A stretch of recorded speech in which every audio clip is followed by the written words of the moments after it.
බුදු දහමේ ඔය කර්මයේ බුදු හාමුදුරුව කර්මය කියලා දේශනා කළ තියෙන මොකක්ද කියලා. පිංහතුනේ අපිට තියෙන එකම උත්තරේ තමයි චේතනාව. චේතනාහං භික්කවේ කම්මං වදාම. මහනෙනි චේතනාව කර්මයයි කියල බුදුරජාණන් වහන්සේ පෙන්වේ. චේතයිත්වා කම්මං කරෝති කායේන වාචාය මනසා. චේතනා පහල කරලා සත්වයන් කර්ම රැස් කරනවා කයි වාචාය වචනේ මනසා ගැන හිතෙක්. එතකොට සිතකය වචනය කියෙන තුන්දොරින්ම චේතනා පහල කරලා කර්ම රැස් කර. චේතනාව තමයි කර්මය. මේ කවිය අහගෙන ඉන්න කවිය ඉවර වෙනකොටම අඩුපාඩු ටික හදාගන්න. එපා කිසි විට උඩඟුවන්නට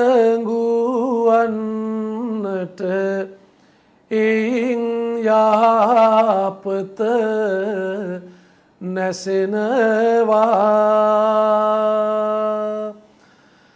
එපා කිසිවිට කෝපවන්නට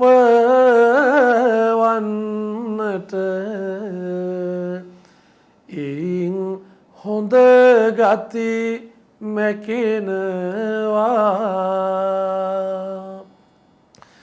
එපා කිසිවිට දුකක් දෙන්නට එයින් හදවත්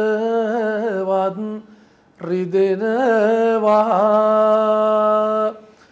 එපා ආසා පොදී බඳින්නට මැරෙනවාපි මැරෙනවා.